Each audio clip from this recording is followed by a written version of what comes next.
Episode की start में हम लिंग फैंग और उस वॉरियर को देखते हैं जो उन स्नेक से लड़ रहे होते हैं, लेकिन वो सारे स्नेक्स जमीन के अंदर से छुप छुप कर उन पर अटैक किए जा रहे होते हैं, जिस वजह से उन्हें समझ नहीं आता कि आखिर उन स्नेक्स का अगला अटैक कहां से होगा। इसलिए वो जल्दी उस पर अटैक भी नहीं कर पाते। लेकिन तब लिंग फैंग हवा में उड़ते हुए एक स्नेक के ऊपर अटैक करने जाता है, मगर जैसे ही वो उसे शूट करने वाला होता है पीछे से एक और स्नेक आ जाता है और उन दोनों स्नेक के मुंह में लिंग फैंग फंस जाता है। पर जब तक वो स्नेक उसे खाते, लिंग फैंग चालाकी दिखाते हुए वहां से हट जाता है, जिस वजह से वो दोनों स्नेक्स आपस में ही टकरा जाते हैं और फिर लिंग फैंग दोबारा से उन पर अटैक करते हुए गोल गोल घूमने लगता है, जिस वजह से वो बेवकूफ स्नेक उसकी तरह ही गोल गोल घूमना शुरू कर देते हैं और चालाक लिंग फैंग लगातार गोल गोल घूमे जा रहा होता है और वो इतना ज्यादा घूम घूम के उन स्नेक्स को मोड़ देता है कि दोनों स्नेक आपस में ही बंध जाते हैं। लेकिन तब वहां पर तीसरा स्नेक आ जाता है जो लिंग फैंग के ऊपर अटैक करने लगता है,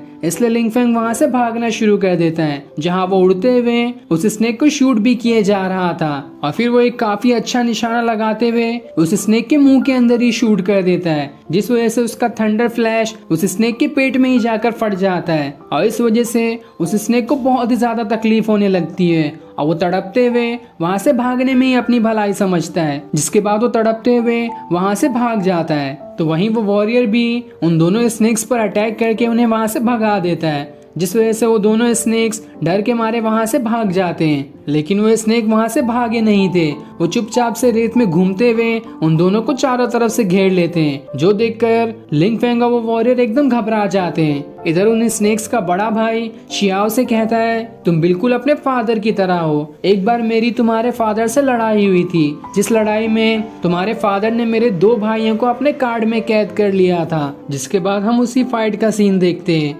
जहां लिन फैंग और शियाओ के फादर अकेले खड़े होते हैं और उनके सामने उन स्नेक्स का बड़ा भाई और बाकी सभी स्नेक्स होते हैं। वो सभी शियाओ के फादर से कहते हैं, तुम तो सिर्फ 2 ही हो और हम कितने सारे, तुम हमारा कुछ नहीं बिगाड़ सकते। लेकिन शियाओ के फादर कहते हैं, मैं तुम्हें कैसे भी करके इस कार्ड के अंदर लॉक करके ही रहूंगा, इसके लिए चाहे मुझे अपनी जान ही क्यों ना देनी पड़े। जिसके बाद वो अपना एक कार्ड निकालते हुए उसे एक्टिवेट कर देते हैं, जो कार्ड इतना पावरफुल था कि वो पूरे इस वर्ल्ड को ही बदल देता है और चारों तरफ खाली रेत ही रेत हो जाती है, जो देखकर सारे स्नेक्स एकदम गुस्सा हो जाते हैं कि आखिर तुमने हमारी इस दुनिया को बर्बाद कैसे किया, अब तो हम तुम्हें नहीं छोड़ेंगे। जिसके बाद वो सारे स्नेक्स लिंग फैंग और शियाओ के फादर के ऊपर अटैक करना शुरू कर देते हैं, जहां वो अपने सैंड स्टॉर्म का यूज करते हैं और चारों तरफ रेत की आंधी ले आने लगते हैं। लेकिन शियाओ के फादर और लिंग फैंग भी कहाँ कम थे। लिंग फैंग अपनी गन का यूज करता है तो शियाओ के फादर अपनी स्वॉर्ड का, और वो अपनी स्वॉर्ड की मदद से उन स्नेक के बड़े भाई पर ही अटैक कर देते हैं। लेकिन वो भी अपने पूरे 6 सर का इस्तेमाल करता है और उनकी एनर्जी निकालते हुए शियाओ के फादर को दूर फेंक देता है। तो इधर लिंग फैंग अपनी गन से शूट करते हुए उन सभी स्नेक्स को मारने की कोशिश कर रहा होता है, लेकिन उसके सामने 4 स्नेक्स होते हैं और वो अकेला, पर वो फिर भी हिम्मत नहीं हारता और लगातार उन सभी स्नेक्स के सर पे शूट किए जा रहा होता है। लेकिन तब भी एक स्नेक उसे उठाकर दूर फेंक देता है, जिसके बाद वो सभी स्नेक उनसे कहते हैं, अब अगर तुम्हारे अंदर हिम्मत है तो हमें कार्ड में लॉक करके दिखाओ। लेकिन तब भी शियाओ के फादर और लिंग फैंग हिम्मत नहीं हारते, वो दोनों अपनी पावर्स को इकट्ठा करते हुए हवा में उड़ जाते हैं। जिसके बाद वो अपने दोनों वॉरियर को बाहर निकाल लेते हैं, जहां लिंग फैंग का वॉरियर ग्रीन वॉरियर था और शियाओ के फादर का गोल्डन वॉरियर, और वो दोनों वॉरियर एक साथ उस स्नेक के बड़े भाई पर ही अटैक कर देते हैं, जिस वजह से उसे काफी ज्यादा तकलीफ होने लगती है। और फिर लिंग फैंग और शियाओ के फादर अपने कार्ड का इस्तेमाल करते हुए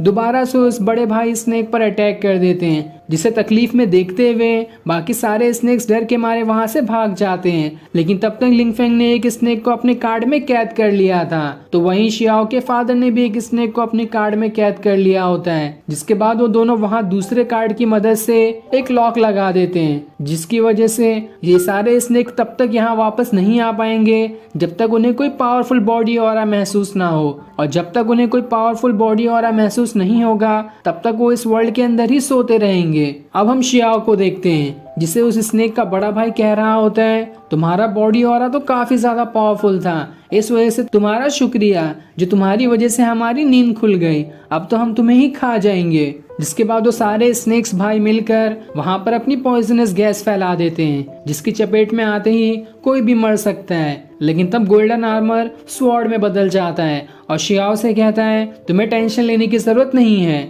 मेरी स्वॉर्ड में इतनी पावर है कि तुम्हारे ऊपर ये कोई भी पॉइजनस फॉग असर नहीं करेगी। जिसके बाद शियाओ उस गोल्डन आर्मर को ऑर्डर देते हुए उसकी ब्लेड बाहर निकाल लेता है और उस स्वॉर्ड को पूरा करते हुए उन स्नेक्स से लड़ना शुरू कर देता है, जहाँ वो सारे स्नेक्स चारों तरफ से उस पर अटैक किए जा रहे होते हैं। लेकिन शियाओ अब काफी ज्यादा पावरफुल दिखाई दे रहा था क्योंकि उसका पूरा हुलिया बदल गया होता है और उसके पास उसकी स्वॉर्ड भी होती है, जिस स्वॉर्ड की मदद से वो काफी शानदार तरीके से उन स्नेक्स से लड़ रहा होता है। लेकिन वो स्नेक्स भी कम नहीं थे, वो लगातार छुप छुप कर उस पर अटैक किए जा रहे होते हैं और वो सभी मिलकर शियाओ के ऊपर एक ऐसा अटैक करते हैं कि वो दूर जाकर गिरने लगता है। लेकिन तब उसकी स्वॉर्ड में से गोल्डन आर्मर उससे कहता है मैं अब अपनी असली पावर का यूज करने वाला हूँ, तो इसके लिए तुम तैयार रहना। जिसके बाद वो उसे किसी मिस्टीरियस रैल्म के अंदर ले आता है और उससे कहता है अब तक जो भी तुमने मेरी पावर यूज करी है वो मेरी पावर्स का बस आधा ही हिस्सा था, लेकिन अब जो तुम यूज करने वाले हो ये मेरी पूरी पावर्स होगी।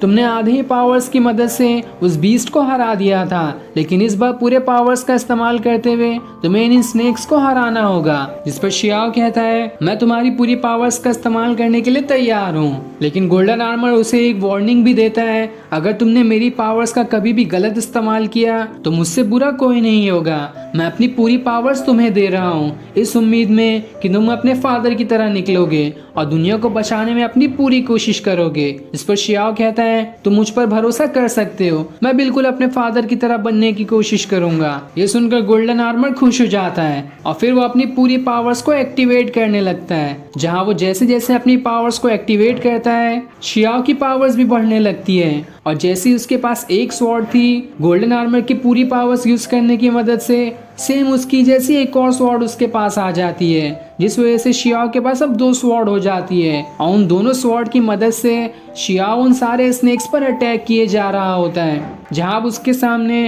वो सारे स्नेक्स कमजोर होते हैं और उन सभी पर शियाओ अकेला ही भारी पड़ जाता है और उसकी डबल स्वॉर्ड देखने में भी काफी ज्यादा अच्छी दिखाई दे रही थी। वो अपनी डबल स्वॉर्ड का इस्तेमाल करते हुए उन स्नेक्स को तो कुछ समझने का भी टाइम नहीं देता और लगातार उन पर कई सारे अटैक किए जा रहा होता है। वो अपनी स्वॉर्ड को उन पर फेंकते हुए उन सभी को तो उठने का भी मौका नहीं देता और वो 2 स्नेक्स के ऊपर ऐसा अटैक करता है कि वो दोनों वहीं तड़पना शुरू हो जाते हैं और उनके अंदर हिम्मत नहीं बची थी कि वो दोबारा शियाओ पर अटैक कर सके। तब वो उससे कहते हैं अब तुमसे हमारा बदला हमारा बड़ा भाई ही लेगा। तब वहाँ पर उनका बड़ा भाई आ जाता है जो कि काफी ज्यादा गुस्से में था। वो शियाओ से कहता है आखिर तुम्हारी हिम्मत कैसे हुई मेरे भाइयों को इतनी ज्यादा तकलीफ पहुंचाने की, ये चीज तुम्हारे लिए बहुत भारी पड़ने वाली है। ये मत समझना कि तुम्हारी डबल स्वॉर्ड मुझे रोक पाएगी, जैसे तुम्हारे फादर मुझे नहीं रोक पाए थे वैसे तुम भी नहीं रोक पाओगे। और फिर वो धीरे धीरे शियाओ को मारने उसकी तरफ बढ़ने लगता है, लेकिन शियाओ भी पूरी तरह से तैयार था